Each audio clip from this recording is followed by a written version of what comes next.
नमस्कार, जय हिंद दोस्तों। मैं संजय सर नॉलेज कैंपस के इस ऑनलाइन प्लेटफॉर्म पर आप सब लोगों का बहुत बहुत अभिवादन करता हूं, वेलकम करता हूं। तो बच्चा पार्टी क्या पढ़ने वाले हैं हम लोग? आधुनिक भारत की सीरीज में आपको मज़ा तो आ ही रहा होगा। कमेंट आते हैं मेरे पास, बच्चों के मैसेजेस भी आते हैं और थोड़ा है और थोड़े की ज़रूरत है, इस तरह की कंप्लेंट भी आती है यार। पर क्या है कि आधुनिक भारत ना जितना हम लोग पढ़ रहे हैं ना, बेसिकली ये बेसिक्स के लिए सफिशिएंट है। हम ये नहीं कहेंगे कि मेंस पर पर्याप्त हो जाएगा। मेंस के लिए आपको चीज़ें और पढ़नी पड़ेंगी, उसके लिए अभी और भी हम डिटेल में जाएंगे, मगर आई थिंक एमपीपीएससी के लिए तो परफेक्ट है। इसके पहले हमने पढ़ा कैसे कैसे अंग्रेज हमको लूट रहे थे, कैसे उन्होंने हमको मारा पीटा। अभी हम ना अंग्रेजों के जुल्मों सितम को पढ़ रहे हैं। अभी हम अंग्रेजों के हमारे ऊपर किए गए शोषण को पढ़ रहे हैं, एक्सप्लॉयटेशन को पढ़ रहे हैं, क्योंकि इसके बाद हम पढ़ेंगे अंग्रेजों के खिलाफ हमारा संघर्ष। तो पहले हम शोषण तो पढ़ लें, तब तो ना पता चलेगा कि भैया संघर्ष क्या था। तो आज हम चैप्टर नंबर 14 पर हैं और हमारा ये जो चैप्टर है, इस चैप्टर में हम लोग पढ़ेंगे भारत में अंग्रेजी भू राजस्व नीतियां, बच्चा ब्रिटिश लैंड रेवेन्यू पॉलिसीज। सबसे बड़ी बात कि बहुत इंपॉर्टेंट चैप्टर, बहुत इंपॉर्टेंट मजेदार चैप्टर। पढ़ना भी पड़ेगा, समझना भी पड़ेगा, मेमोराइज भी करना पड़ेगा, याद भी करना पड़ेगा, रटना भी पड़ेगा और लिखना भी पड़ेगा। रे पप्पो, इस बात को समझ लो।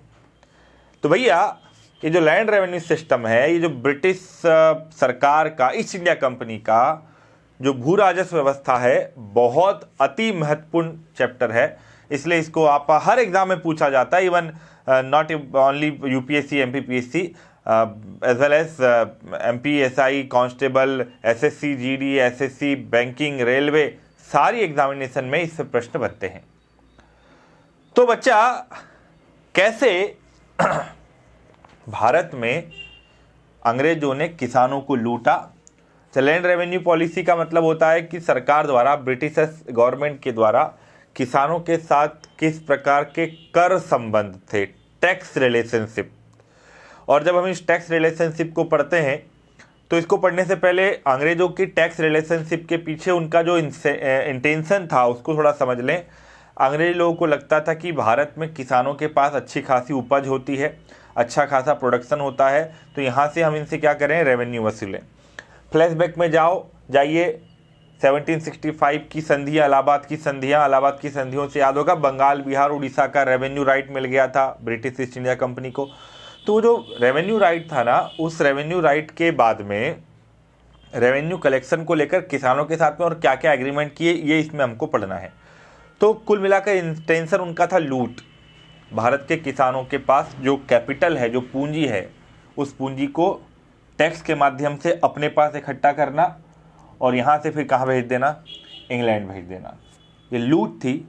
इस लूट को मैंने कल भी कहा था, लास्ट क्लास में भी कहा था कि इस लूट को उन्होंने सो कॉल्ड पॉलिसीज का नाम दे दिया।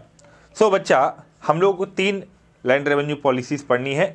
पहली है स्थायी बंदोबस्त, परमानेंट सेटलमेंट। दूसरी है रैयतवाड़ी व्यवस्था, रैयतवाड़ी सेटलमेंट।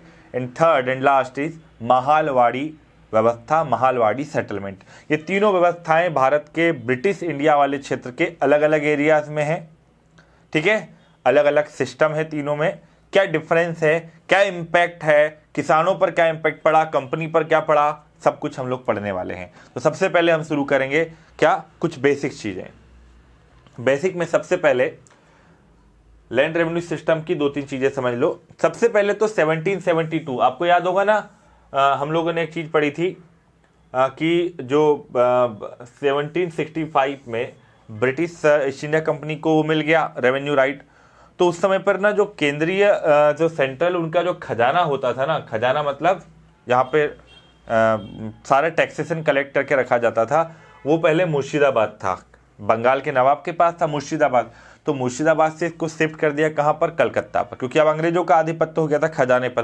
तो पहला एक फैक्ट याद रखिएगा कि 1772 में जो केंद्रीय खजाना होता था वो कहाँ शिफ्ट कर दिया गया, कलकत्ता में किया गया।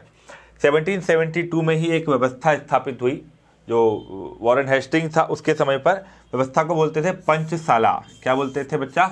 पंचसाला। और इस पंचसाला सिस्टम में क्या होता था? पंचसाला में इसमें सालाना बंदोबस्त, पहले शुरुआत में 5 साल के लिए बंदोबस्त होता था कि भाई 5-5 साल के लिए हम सेटलमेंट करेंगे किसानों के साथ, ठीक है। फिर 1777 में इसको सालाना कर दिया गया, एनुअली सेटलमेंट करेंगे। अब 1786 में रेवेन्यू बोर्ड की स्थापना हुई। भाई भारत में बंगाल से खासतौर पे रेवेन्यू कलेक्ट करने के लिए एक रेवेन्यू बोर्ड बनाया गया। अब रेवेन्यू बोर्ड में क्या हुआ कि उसने कुछ रिफॉर्म करने की बात कही, और वो रिफॉर्म क्या हुए? वो रिफॉर्म क्या हुए, कंपनी को लगा कि यार भारत से और ज़्यादा, खासतौर पे बंगाल वाले क्षेत्र से और ज़्यादा रेवेन्यू जो है वो कलेक्ट किया जा सकता है। तो रेवेन्यू बोर्ड ने अपने कुछ रिकमेंडेशन दिए। उन रिकमेंडेशंस में उसने कहा कि हमें एक नया पॉलिसी अपनाना चाहिए। पॉलिसी, एक सिस्टम डेवलप हुआ था जिसको बोलते थे इजारेदारी व्यवस्था। क्या बोलते हैं बच्चा? इजारेदारी व्यवस्था। अब इजारेदारी व्यवस्था क्या होती है, इसको थोड़ा समझना। इजारेदारी व्यवस्था वॉरेन हेस्टिंग के समय पर शुरू हुई थी 1772 में। इसमें पंचवर्षीय व्यवस्था थी। पंचवर्षीय व्यवस्था मतलब कि जो ऑनर होता है, मतलब एक तरह से जमींदार होता था, 5 साल के लिए वो बोली लगाता था, उस जमीन की ऑनरशिप उसको दे दी जाती थी। जो ज़्यादा बोली लगाता था उसको हम बोलते थे कि भाई ये इस जमीन का मालिक हो गया। उसका काम क्या था? उसका काम यह था कि जो पर्टिकुलर जमीन हमने दे दी है उस जमीन का टैक्स कलेक्ट कर लो, और टैक्स कलेक्ट करके क्या है, सरकार को, यानी ईस्ट इंडिया कंपनी को दे दिया जाए, ठीक है। तो 5 साल के लिए ठेके पर दिया गया। 77 में इसको एनुअल कर दिया, जो मैंने बताया कि 77 में क्या बोला, एनुअल कर दो, हर साल अब हम क्या करेंगे, ठेका देंगे। जैसे नहीं होता है हमारे मध्य प्रदेश शासन के अंदर जो आबकारी विभाग होता है, वो हर साल ना जो शराब की दुकानें होती है ना, उनका ठेका दिया जाता है। कई सारी जगह पर मैनेजमेंट के ठेके दिए जाते हैं, पार्किंग के ठेके दिए जाते हैं ना, तो हर साल कैंटीन के ठेके दिए जाते होते हैं, मेस के ठेके दिए जाते होते हैं, हॉस्टल्स में ठेके दिए जाते हैं, तो एनुअली दिया जाता है। वैसा ही कुछ सिस्टम था। एक ज़मीन है पर्टिकुलर, उस ज़मीन को हम साल भर के लिए आपको दे रहे हैं, आप यहाँ से आप कीमत बताओ, जिस कीमत पर हमारा आपका कॉन्ट्रैक्ट हो जाएगा उतना पैसा हम लेंगे, बस। अब रेवेन्यू वसूलना काम किसका?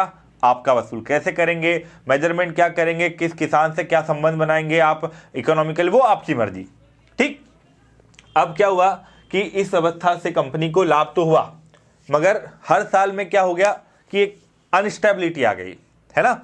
हर साल में किसी साल किसी एक ज़मीन से आपको 5 लाख रुपए आ गया, किसी अगले साल पता चला उसका ठेका 3 लाख में ही गया, उसके बाद हो सकता है कि 2 लाख में ही जाए। यानी कि एक इकोनॉमिकल जो इनकम होती है उसकी कंपनी को क्या हुआ, अनसर्टेनिटी को फेस करना पड़ा।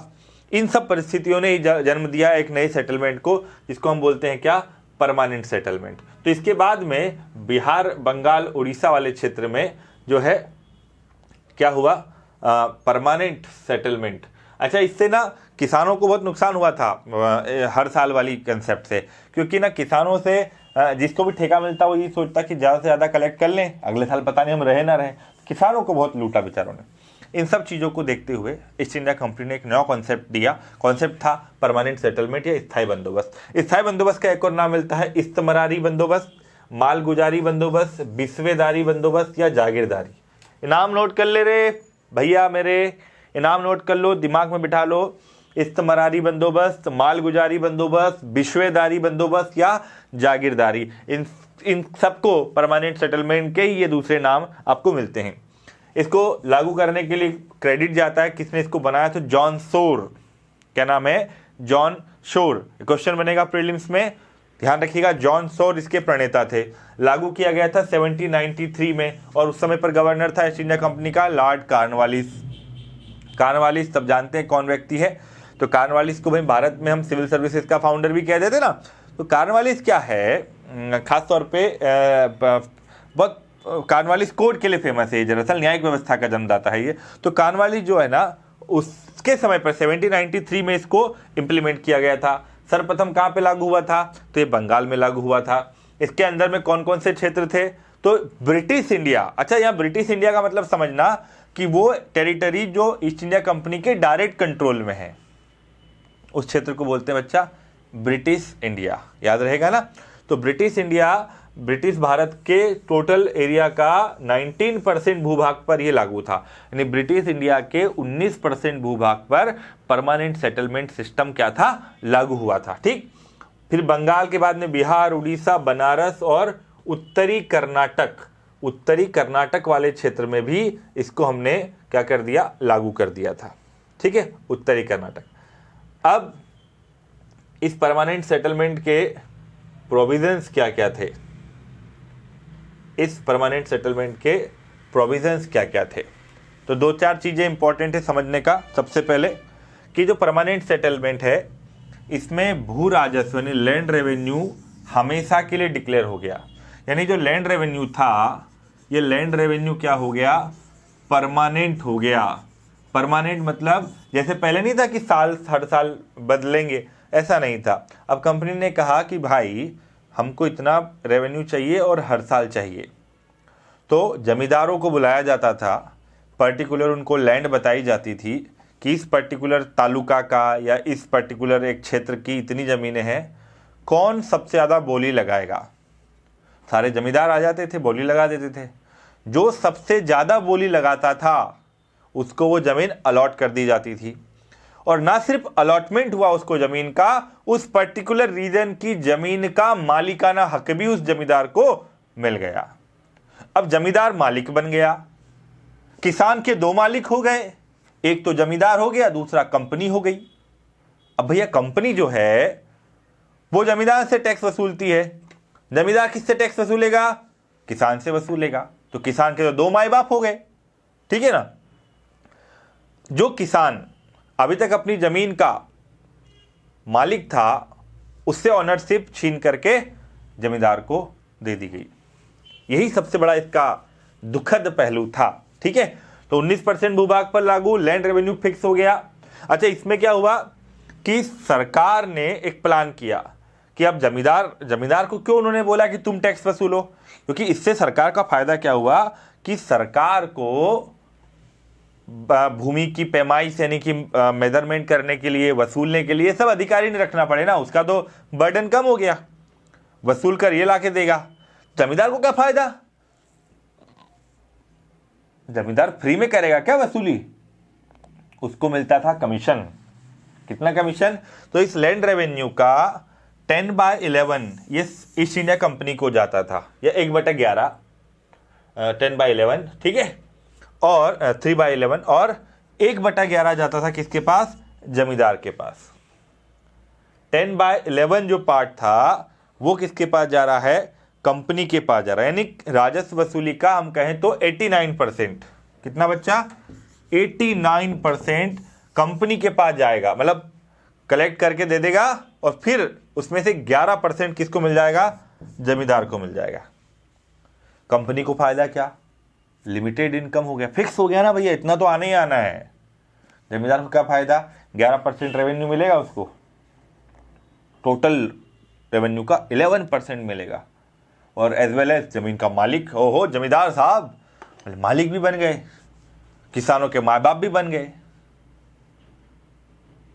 अब कंपनी ने कहा यार मान लो जमींदार जिसको हमने लैंड ग्रांट दिया है, जिसको हमने दिया है कि भाई आप ऑनर हो, अगर वो अपना टैक्स समय पर ना दे तो सरकार ने एक सूर्यास्त का नियम लगा दिया। कंपनी वाले छोड़ते नहीं थे रे बाबा, कंपनी वालों ने क्या कहा, एक सूर्यास्त का कानून बनाया, ये 1794 में लागू कर दिया।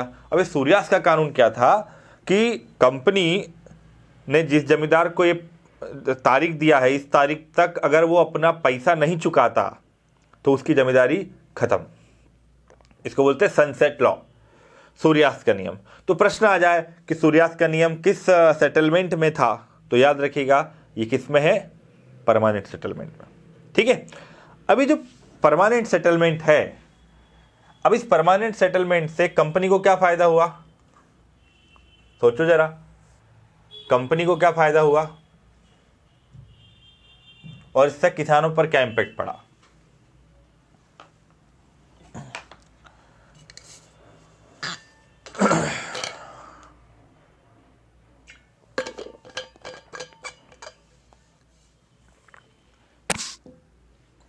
इस व्यवस्था से किसानों का बहुत शोषण हुआ। मैंने कहा दो दो मालिक हो गए उनके। फिर जो जमींदार होता था वो किसानों से बहुत ज़्यादा टैक्स वसूलता था। ज़मीन की ऑनरशिप उनके पास नहीं थी, ज़मीन के मालिक जमींदार हो जाते थे। अब उनको जमींदारों की दया पर छोड़ दिया। जमींदार चाहे तो उसको ज़मीन करने दे, चाहे तो उसको ज़मीन से बेदखल कर दे। किसानों से बहुत ज़्यादा लैंड रेवेन्यू वसूलता था वो पर्टिकुलर जमींदार। और अच्छा, कंपनी को देता तो फिक्स था ना, ये इसका नेगेटिव पॉइंट भी था कि कंपनी को देता वो कम था, मतलब जो फिक्स हुआ है, मगर वसूलता ज़्यादा था। इससे कंपनी की इमेज खराब हुई किसानों के बीच में, ठीक। और किसानों से अगर मान लो जमींदार, अगर जमींदार को ये पावर भी मिल गया कि वो अपनी चाहे तो अपनी जमींदारी जो है वो ट्रांसफ़र भी कर सकता है। और जमींदार को ये टेंशन था कि अगर टैक्स नहीं दिया तो उसकी जमींदारी खत्म हो जाएगी, तो वो किसानों से ज़्यादा वसूलता था ताकि अगले साल मान लो स्थिति बिगड़ती है तो उसके पास एक्स्ट्रा इनकम रहे, ये सोच करके वो किसान से ज़्यादा वसूली करता था। जमींदारों को, अच्छा, जमींदारी जो व्यवस्था है ना, किसानों के अधिकारों को तो मैंने कहा कि वो बाईपास कर दिया, भू राजस्व बहुत ज़्यादा वसूला। अच्छा, एक कॉन्सेप्ट आता है दुर्वासी जमींदार। क्या होता है? दुर्वासी। अब बच्चा ना, दुर्वासी जमींदार क्या होता है? क्या हुआ कि अब जमींदारी खरीद लेने के लिए तो सबके लिए ओपन था, तो जो शहर के बड़े बड़े पूंजीपति लोग होते थे ना, वो भी गांव में गए, बोले हमको भी जमींदार बनना है। अब वो ठहरे शहर के लोग, उनको गांव की मिट्टी के बारे में कुछ नहीं पता, पर पैसा ज़्यादा दे दिया, ठेका ले लिया। तो ऐसे जमींदार को बोलते थे दुर्वासी जमींदार। दुर्वासी जमींदार जब आए ना गांव में, तो उन्होंने क्या किया कि भाई वो लोग तो बिजनेसमैन थे, प्रॉफिट के लिए आए थे। इस चक्कर में उनका क्या, किसानों से बड़ा संघर्ष हुआ। उसके कई सारे प्रमाण उस समय के सरकारी डॉक्यूमेंट्स में मिलते हैं कि दुर्वासी जमींदारों से किसानों का आपसी मतभेद और मनभेद दोनों बढ़ गए, जिससे गांव में थोड़ा सा टेंशन जो है वो बढ़ गए थे। किसानों पर इम्पैक्ट, कंपनी पर क्या प्रभाव पड़ा भैया इसका? सबसे बड़ी बात, कंपनी पर क्या प्रभाव पड़ा कि कंपनी की एक इनकम फिक्स हो गई, निश्चित आय भैया, कंपनी को तो निश्चित आय हो गई। तो हमेशा अगर हम देखें तो कंपनी को पहले ये था कि हर साल अलग अलग इनकम आती थी, अब फिक्स हो गई, इतना परसेंट तो इतना इनकम तो सरकार के पास, ईस्ट इंडिया कंपनी के पास आना है, जिसका इस्तेमाल कंपनी अपने भविष्य के प्रोजेक्ट पर जो है उन बजट बना करके प्लान कर सकती थी। तो कंपनी की इनकम फिक्स हो गई। कंपनी को इकोनॉमिकल लॉब ये हुआ कि कंपनी को जब खूब सारा पैसा आने लगा, फिक्स हो गया, तो कंपनी ने इससे व्यापार में, भाई पहले कंपनी, अब यहाँ समझना चीज़ों को, पहले कंपनी इंग्लैंड से पैसा लाती थी और यहाँ भारत की वस्तुएं खरीदती थी और इंग्लैंड में भेजती थी। अब कंपनी के पास यहीं से पैसा आ गया तो उसने इंग्लैंड से मंगाना बंद कर दिया, है ना, और यहाँ से कंपनी खरीदती थी चीज़ें, वस्तुएं व्यापार करती थी, और व्यापार का फिर कहाँ पहुँचा देता था, उसका फ़ायदा इंग्लैंड में। तो कुल मिला करके आखिर देखा जाए तो कंपनी को बहुत इकोनॉमिकल प्रॉफिट हो गया। दूसरी बात, कंपनी के पास में अपने मिलिट्री एक्सपेंडिचर को बढ़ाने के लिए भी इनकम आ गई। मिलिट्री कैंपेन सरकार चाहती थी, ईस्ट इंडिया कंपनी। अच्छा, इसके बाद में ही सरकार के पास खूब पैसा आया, जिसकी वजह से उन्होंने कई सारे बड़े बड़े युद्ध लड़े, चाहे वो अफगान युद्ध हो, चाहे वो मैसूर से युद्ध हो, चाहे मराठाओं से युद्ध हो। इस युद्धों का जो बजट है ना, पैसा, वो इससे निकल जाता था कंपनी का। तो कंपनी को इकोनॉमिकल प्रॉफिट हो गया। स्थानीय समर्थक वर्ग, ये जो जमींदार थे ना भैया, ये बड़े चाटुकार लोग थे, ये जयचंद लोग थे, बड़े बड़े लैंडलॉर्ड हो गए। कंपनी को ऐसा ग्रुप चाहिए था जो उनकी अथॉरिटी को स्वीकार करे और भारतीयों के बीच में हमारा एक चाटुकार वर्ग रहे, चमचा हम कहें तो, अपना लल्लू टाइप के लोग रहें जो कंपनी के लिए काम करते हों। और इसका इम्पैक्ट देखना, 1857 के रिवॉल्ट में जमींदारों ने साथ नहीं दिया था, कई जमींदारों ने साथ नहीं दिया था। इसीलिए नहीं दिया था क्योंकि वो अंग्रेजों के प्रति अंग्रेज भक्त बन गए थे, राजभक्त बन गए थे। गोरी चमड़ी के पीछे वो पागल हो गए, क्योंकि इससे ही उनकी इनकम थी ना। तो ये कंपनी पर प्रभाव पड़ा कि कंपनी को एक चाटुकार वर्ग मिल गया, जिससे यहाँ पर कानून व्यवस्था बनाए रखने में उन्होंने सपोर्ट किया, लोगों का शोषण करने में मदद किया और अपना राज्य स्थापित बनाए रखने में मदद किया। तो ये परमानेंट सेटलमेंट सिस्टम था। आई होप आपको समझ में आ गया होगा। इसके बाद में आएगा रैयतवाड़ी और महालवाड़ी व्यवस्था, ठीक है ना।